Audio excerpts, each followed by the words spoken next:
Bueno, hermanos, por los próximos 45 minutos, una hora, si Dios lo permite, estaremos hablando acerca del cómo del discipulado, las formas de discipulado. Déjenme orar para que el Señor nos ayude en todo. Amado Señor, te rogamos en este momento que tu Espíritu Santo traiga claridad, Señor, a nuestra mente, tanto al que expone como, Señor, a lo que van a estar escuchando. Permite que este sea un tiempo de edificación, Señor, necesario para tu pueblo. En Cristo Jesús. Amén. Así como dijo nuestro hermano el pastor Greg, es un taller, así que es interactivo. Voy a hacer algunas preguntas de diagnóstico, se podría decir, para de esa manera ver si estamos en el mismo terreno o cómo estamos. Empiezo con la pregunta, ¿cómo debiéramos discipular? Si alguien me puede dar alguna idea, ¿qué es lo que viene a tu mente? ¿Cómo debiéramos discipular? Hablando de las formas.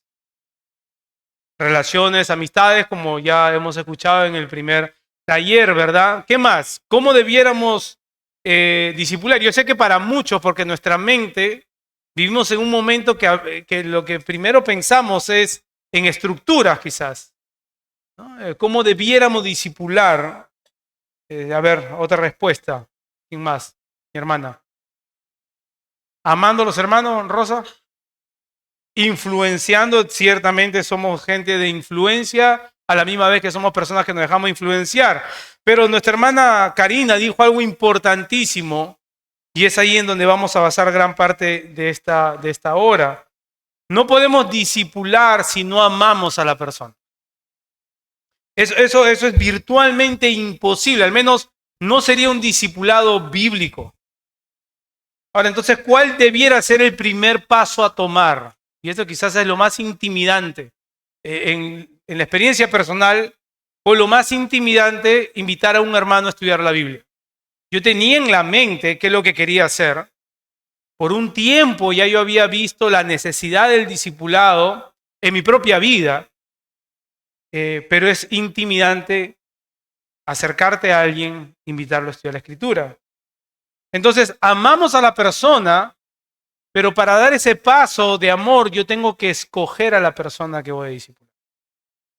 Así que posiblemente esperabas una respuesta de el ABC de cómo discipular, pero el paso más elemental es amar a la persona y escoger a la persona, porque vamos a invertir nuestra vida en esta persona.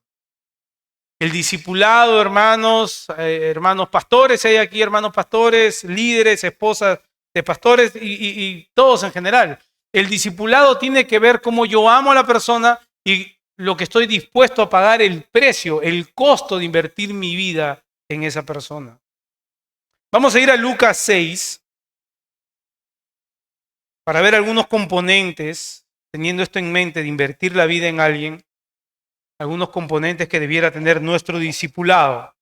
Lucas 6, vamos a leer dos versículos, 27 y 28.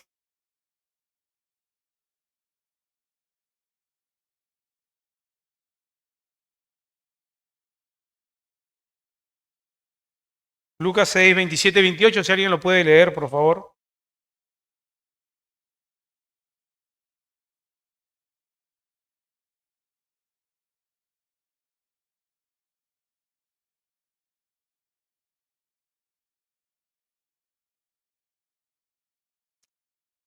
Miren la instrucción.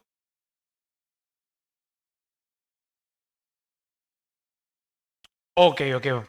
Vamos a estar usando un micrófono para las preguntas para que quede, o para leer, para que quede registrado. Ok. Miren los componentes que Jesús les comunica a los discípulos de cómo un discipulado debe lucir. En estos dos versículos nada más. ¿Cuál es la idea que está en el trasfondo de todo lo que Jesús está diciendo? Dice, pero ustedes, los que oyen, les digo, amen a sus enemigos, hagan bien a los que le aborrecen, bendigan a los que le maldicen, oren por los que los insultan. ¿Qué concepto le viene a la mente? ¿Qué es lo que Jesús le está pidiendo a sus discípulos que ellos deben proyectar a la vez que ellos salen a ser otros discípulos? Amor, gracia. El discipulado debe estar basado en la gracia y no en el legalismo. Entonces, ¿cómo estos componentes adornan nuestro discipulado? Lo adornan con amor, lo adornan con benignidad, lo adornan con paciencia y con oración los unos por los otros. Entonces, cuando hablamos del cómo debo discipular, debo empezar por ahí.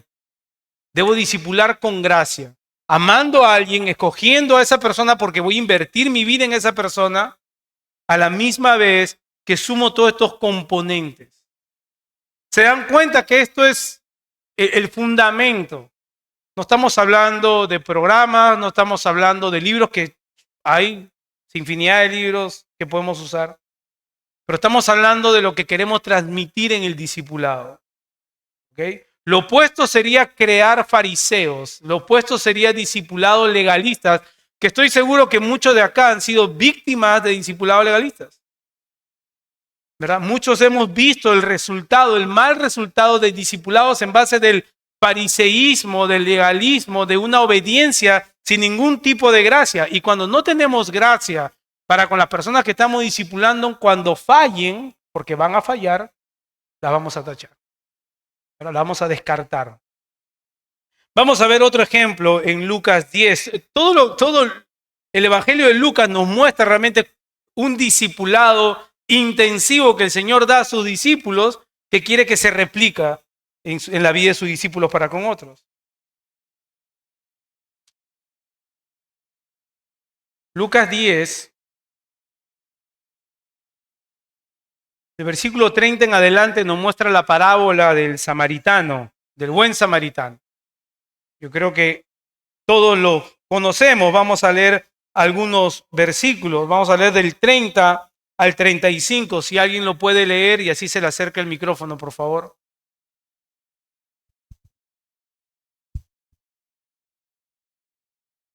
Al 35, ¿verdad?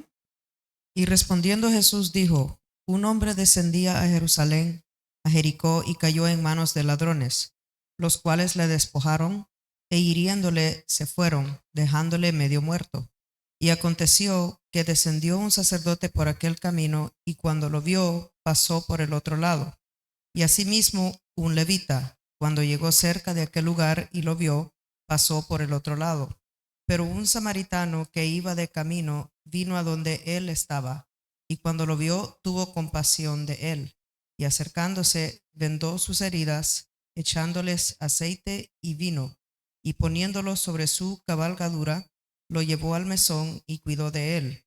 Y otro día, al partir, sacó 2 denarios y los dio al mesonero, y le dijo: cuida de él, y todo lo que de más gastares, yo cuando vuelva te lo pagaré. Gracias, hermana. Rápidamente, ¿qué características vemos en esta persona, en este hombre que fue víctima de salteadores? ¿Qué podemos ver? ¿Qué le acaba de acontecer? ¿Cómo se encuentra él? Se encuentra herido, ¿verdad? Desprotegido, ignorado por aquellos que posiblemente eran las personas indicadas, ¿verdad? De rescatarle, de ayudarle. Esto nos da un cuadro, hermanos, de cómo las personas llegan a la iglesia. Heridas por el pecado, ignorados por el mundo. Pero el dolor más grande muchas veces que enfrentan las personas es que en la misma iglesia también son ignorados, porque no hay un interés por invertir nuestras vidas en la vida de esta persona.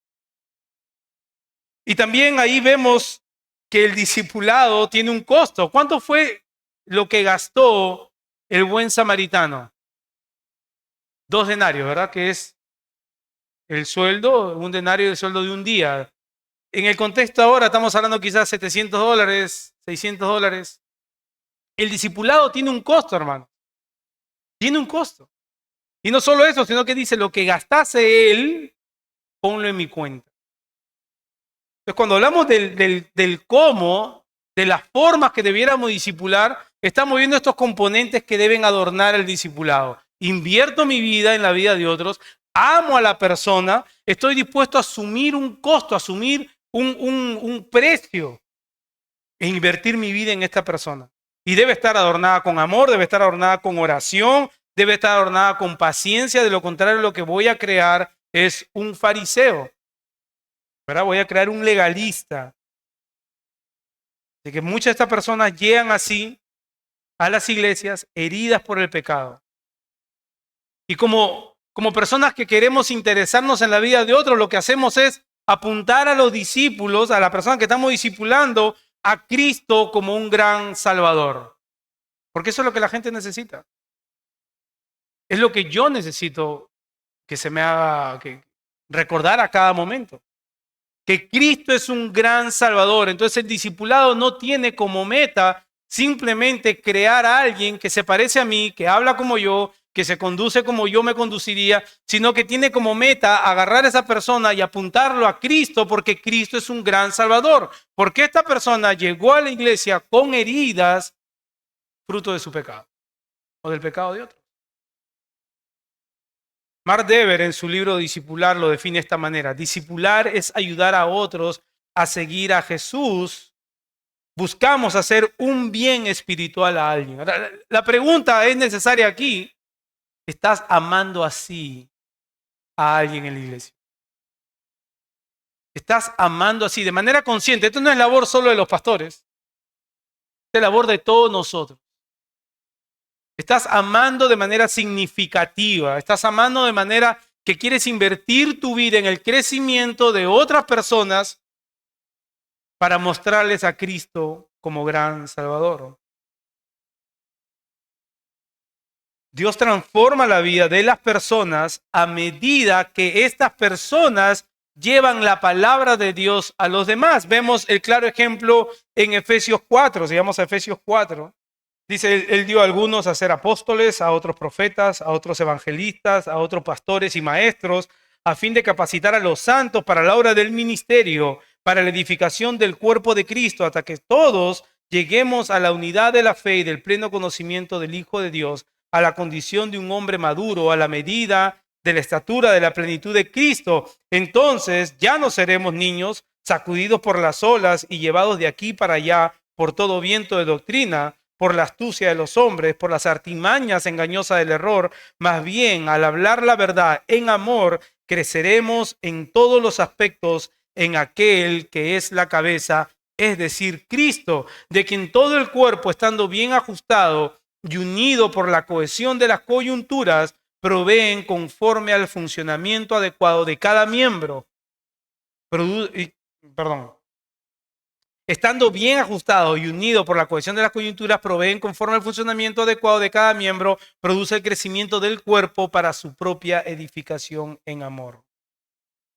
Esta es la labor que un pastor en los 45 minutos, una hora que expone la palabra, no puede hacer. La labor que tiene todo miembro que hacer dentro de su congregación. Todo miembro tiene que llevar aquella palabra que ha sido expuesta en el púlpito, tiene que llevarla al resto de los miembros para así edificarse, para juntos crecer, para juntos, dice, ajustados, unidos por la cohesión, las coyunturas bien unidas, puedan funcionar de manera adecuada. Y me temo que esa es la labor que no se hace en nuestras iglesias, hermanos. No es la realidad de muchas de nuestras iglesias. Ver cuál es la forma que Dios me va a usar como instrumento para transformación de la vida de otros. Así que para agarrar el concepto de lo que acabamos de leer, podríamos decirlo de esta manera. Dios transforma vidas a través de su palabra. Por ende, debo de llevar la palabra a otros. Y animar a otros que hagan lo mismo. Animar a otros que hagan lo mismo. Tú no eres el fin del discipulado. Tú eres solo un eslabón del discipulado. La meta es que todos podamos ser alcanzados y que todos crezcamos juntos. Las iglesias, hermanos, sufren por la falta de discipulado. Y hablo del contexto de esta área de acá. Lo puedo hablar con libertad porque soy de esta área de acá. Hay una gran ausencia de discipulado bíblico en nuestras iglesias. Más allá de los libros, más allá de los métodos que se usen, todos son buenos, pero si yo no adorno mi discipulado con estos elementos que vemos en la Escritura, con el amor, con la paciencia, con la oración, dispuesto a asumir el costo del discipulado, dispuesto a invertir mi vida en otros, yo no voy a ver la esperanza de los otros en Cristo. Entonces nos volvemos un asunto mecánico. Hacemos las cosas porque, bueno, porque tenemos que hacerlas, porque el pastor me encargó tal cosa y hay que hacerla. Parte del cómo también es ver el contexto. El pastor Greg habló un poco de esto también, acerca de la iglesia local. Es la iglesia local, hermanos, la incubadora, podríamos decirlo así, de discípulos que hacen discípulos.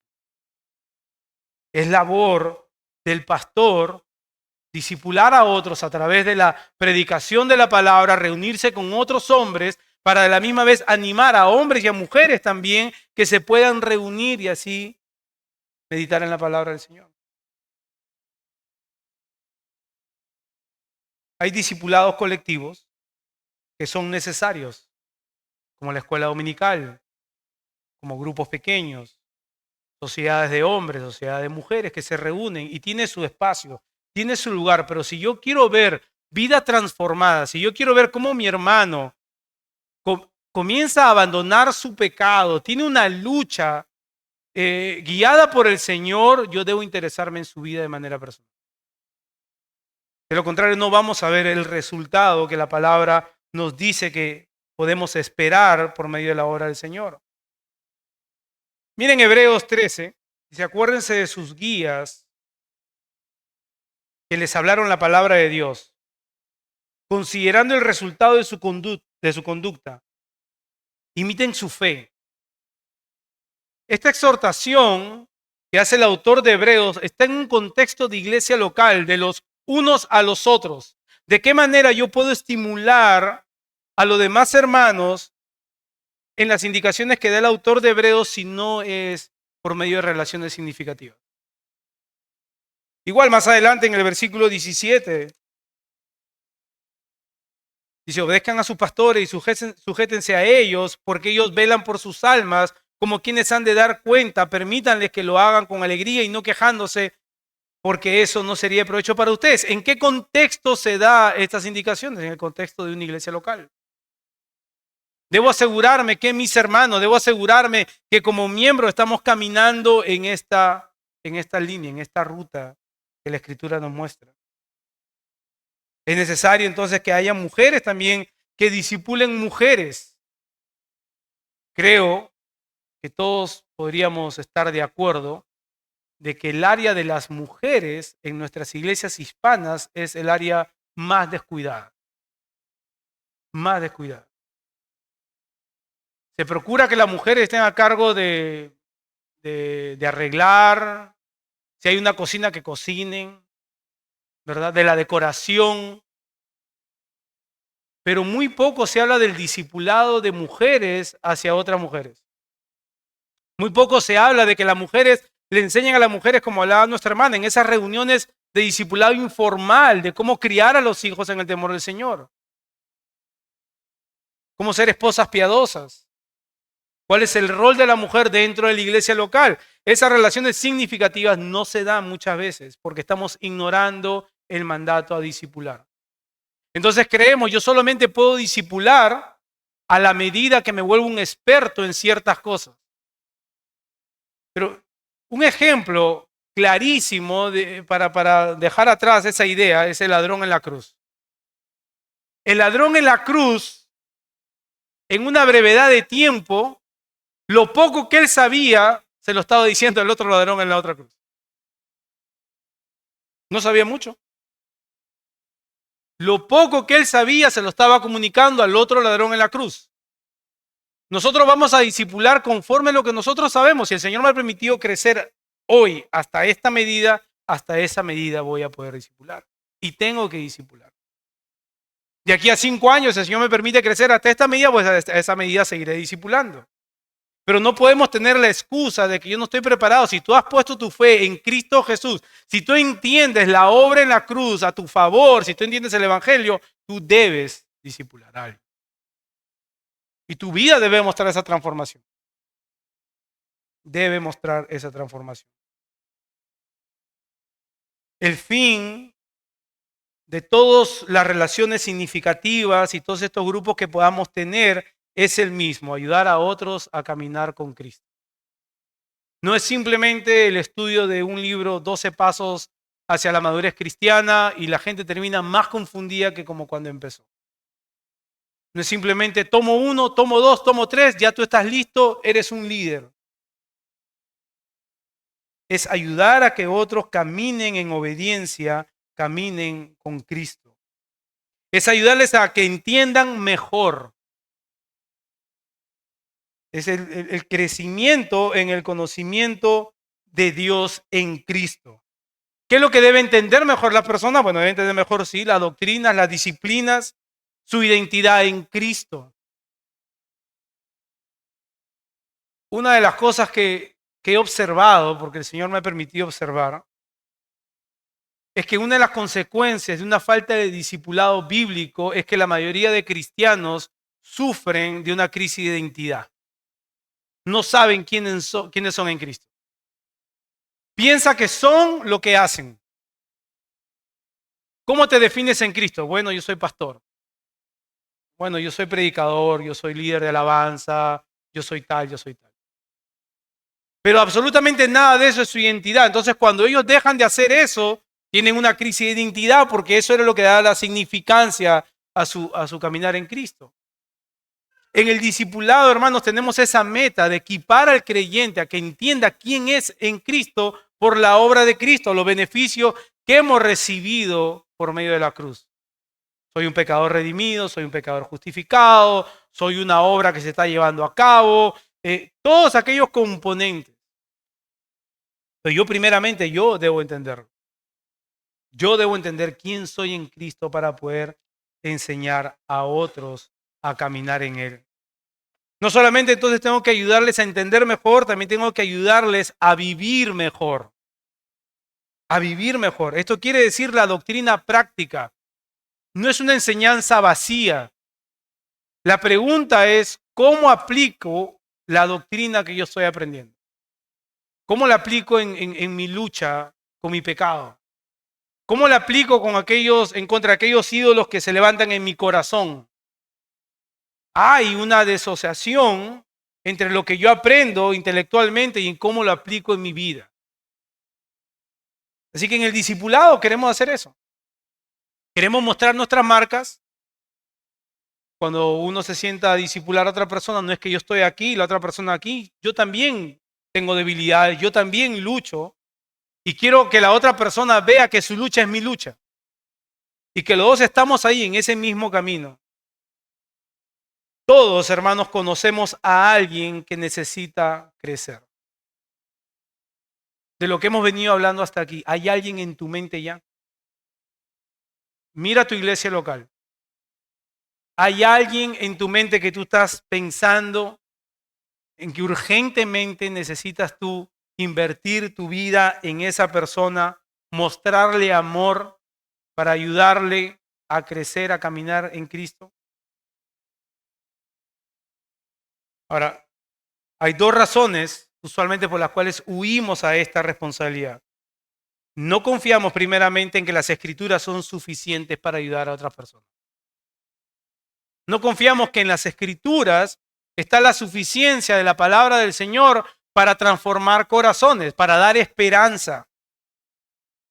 Es que nos sentimos cortos, nos frustramos. Otra de las excusas es que siendo yo un cristiano regular, no podría yo ayudar en el crecimiento de alguien. Estas dos cosas nos impiden muchas veces de poder relacionarnos con alguien para ayudarle a crecer en Cristo. Nos impiden de poder llevar a cabo el cómo debo relacionarme y cómo debo influenciar a otras personas para que caminen en Cristo. Primeramente tenemos que entender la suficiencia de las Escrituras. Es por medio de la palabra que la persona es transformada, es por medio de la palabra que la persona es redarguida, que es corregida y que es equipada. Y como dije, del poco conocimiento que hasta ahora tengo que el Señor me ha dado, eso debo de usarlo. Eso debo de usarlo para el bien de otras personas. Anunciamos el mensaje del Rey, que es su palabra. Usamos el método del Rey, que es cómo opera la palabra en la vida del creyente. Lucas 9, si alguien puede buscar Lucas 9, 23 y 25. Quien encuentre el pasaje, levante la mano, por favor, para que se le dé el micrófono. Lucas 9, del 23 al 25. Y a todos les decía, si alguien quiere seguirme, niéguese a sí mismo, tome su cruz cada día y sígame. Porque el que quiere salvar su vida, la perderá, pero el que pierda su vida por causa de mí, ese la salvará. Entonces, anunciamos el mensaje del rey, pero también aplicamos el método del rey, lo que la palabra misma dice. ¿Qué es lo que el discípulo debe hacer? Negarse a sí mismo, cargar su cruz. Y todo esto imitando el carácter del rey. Filipenses 2:12, lo leo yo para que no estén corriendo con el micrófono.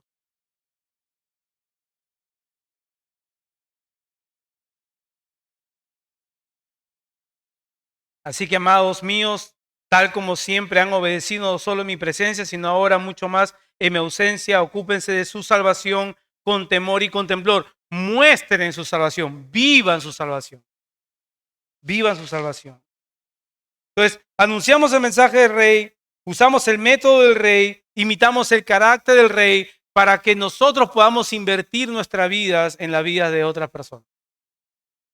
Lo que no queremos es simplemente pragmatismo en el discipulado, métodos frívolos. Nosotros queremos influenciar en la vida de otros, ser agentes de transformación en la vida de otros. Ese es el discipulado que el Señor nos manda a hacer, el discipulado que estamos ordenados a hacer. Así que debemos ya ir pensando en quién vamos a invertir nuestra vida. Queremos buscar cambios en el corazón para que dé fruto bueno. No queremos arreglos superficiales que lo único que muestran son cambios temporales. Queremos que las personas entiendan aquellos ídolos que se levantan en su corazón, como Santiago 4 dice, ¿por qué combaten o por qué hay guerras entre ustedes? Ahora, como pastores, y hablo a los pastores que están aquí, estamos llamados a levantar líderes, reconocer los líderes, no hacerlos. La palabra es clara, dice, hay una diferencia clara entre reconocer a aquellos que son fieles. Hay que reconocer a los hombres que son fieles y formarlos, ayudarles a caminar. Estamos llamados a levantar líderes, no a crearlos de la nada. No según como yo tengo mis expectativas, crear personas que van a simplemente aliviar mi carga, pero sin buscar realmente que reflejen el carácter de Cristo. Mark Dever nos da 9 pasos para poder llevar esto a cabo en su libro discipular. Primero dice, pastorea hacia los requisitos bíblicos. La Escritura es la que marca el estándar, es la que nos dice por dónde debemos de caminar. Adopta una postura de búsqueda. Constantemente tenemos que estar buscando las personas con las cuales nos vamos a reunir. Pasa un tiempo personal, lo que nos hablaba el pastor Greg. Este tiempo de relaciones significativas. Da confianza por adelantado. Tenemos que dejar que las personas también cometan errores. Si nosotros vamos a estar controlando absolutamente todo en la iglesia, nunca vamos a ver personas que se levanten realmente para el cuidado de la iglesia. Hay que delegar responsabilidades, hay que dar oportunidades a que lideren. Debemos dar opiniones, la retroalimentación y también alentar a la autoridad piadosa, hacer un servicio sacrificial. Debemos esperar claridad de doctrina en aquellas personas con que nos estamos sentando, aquellas personas que estamos formando y promover una cultura de humildad. Entonces, todo esto que hemos hablado tiene un fin. Desaprender lo que hasta el momento teníamos bajo el concepto de discipulado. Desaprender. Aplicar lo que la palabra nos dice que debemos hacer, que es invertir nuestra vida en la vida de otros. Poder decir con libertad de conciencia, como dijo el pastor Greg, imítenme a mí así como yo imito a Cristo. Si mi vida privada es digna de ser imitada, sin ningún problema yo voy a poder sentarme con alguien y con libertad de conciencia poder discipular. No para crear un mini yo, pero para ayudarles a caminar en Cristo, para ayudarles a que la imagen de Cristo cada vez sea conformada más en la persona. ¿Alguna pregunta hasta aquí, hermanos, para cerrar esta parte del taller? ¿Pregunta, alguna duda?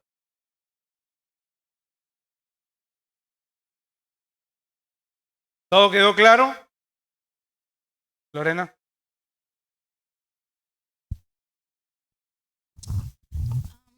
Puede ser que uno puede discipular a otro aunque esté luchando con un pecado.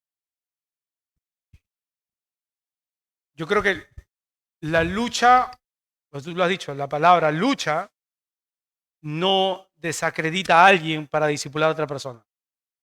Si la pregunta hubiera sido, ¿puede discipular a alguien que está practicando el pecado? Entonces quizás ahí podríamos dar una respuesta distinta, pero todo cristiano lucha en diferentes magnitudes, en diferentes áreas de su vida, y esa lucha es la que me permite poder identificarme con la lucha de otros.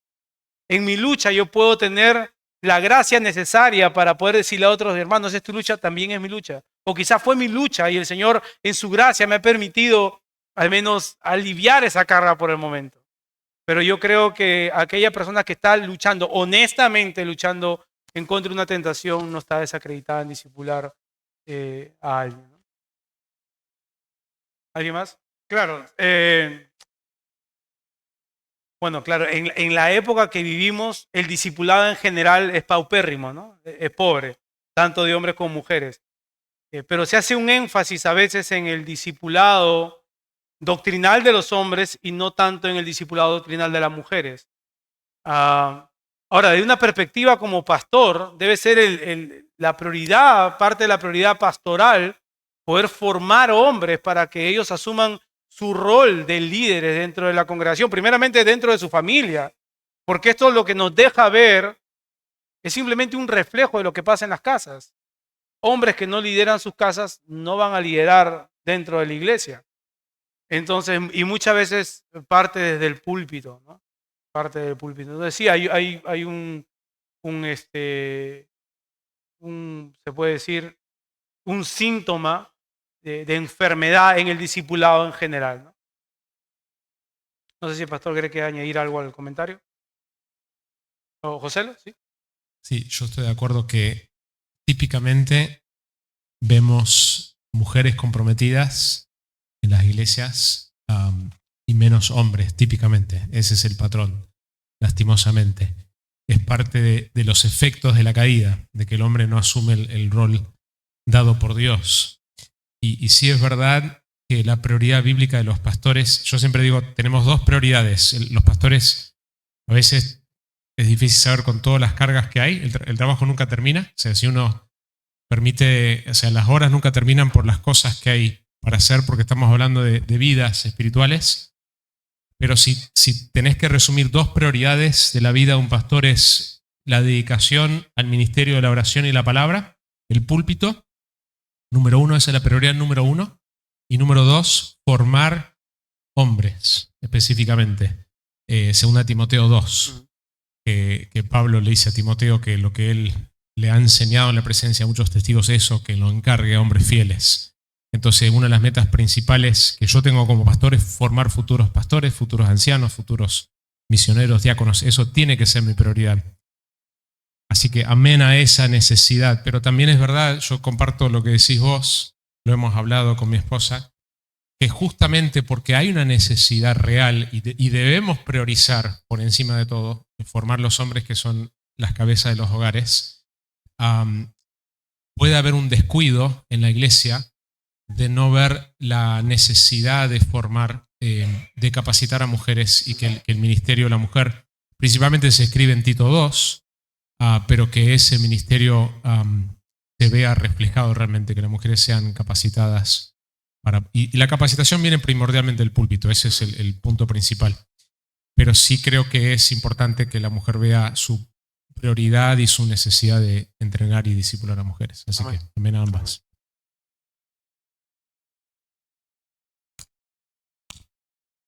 ¿Quieres empezar ya con tu taller de una vez? Estoy listo.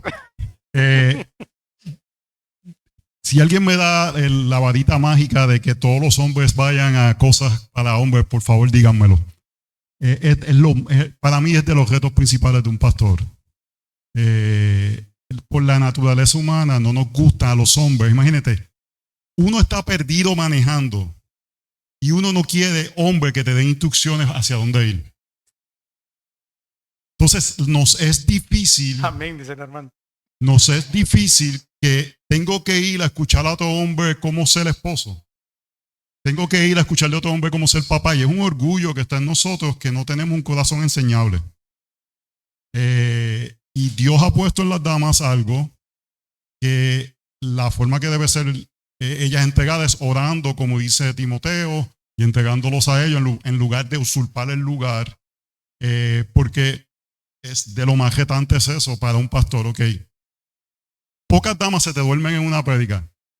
Muchos hombres. Cosas así por el estilo. Son cosas diferentes, retos diferentes que hay por la realidad de vivir en un mundo caído. Y parte, yo creo que es los obreros son muchos. Digo, la mía es mucha, los obreros son pocos. Y es parte del reto, de la realidad, que ese va a estar ahí. Si alguien tiene la fórmula, por favor me la comparte, que la estoy buscando todavía. He intentado muchas cosas, a veces se molestan conmigo si trato de apuntar a su hombría, como que retándolo, como de una forma se molestan. Si me pongo muy pasivo, entonces no soy lo suficientemente hombre para retarlo. Es complicado. Y estoy tratando de buscar la fórmula. Si alguien me la comparte, la tiene, sería tremendo. Gracias. Bueno, hermano, entonces para encapsular todo lo que hemos visto ahora, empecemos por lo básico. Si queremos ver resultados en nuestra iglesia de personas que cada vez anhelan más al Señor, si queremos ver vidas transformadas, si queremos ver hombres que están luchando con su pecado, que están queriendo crecer en su liderazgo en sus hogares y dentro de la iglesia local, pues invirtamos nuestra vida en ellos. Si queremos ver mujeres que aplican la Escritura, que se saben sujetar a sus maridos conforme a la Escritura dice, esto no es una conferencia de eso antes que se molesten, pero también deben haber mujeres que inviertan su vida en aquellas mujeres. Así que hermanos, que el Señor nos ayude para estas cosas. Seguiremos en esta lucha hasta que el Señor venga por nosotros. Por el momento, creo que podemos hacer un break más de 5 minutos para un café y de ahí nuestro hermano Pastor José lo traerá.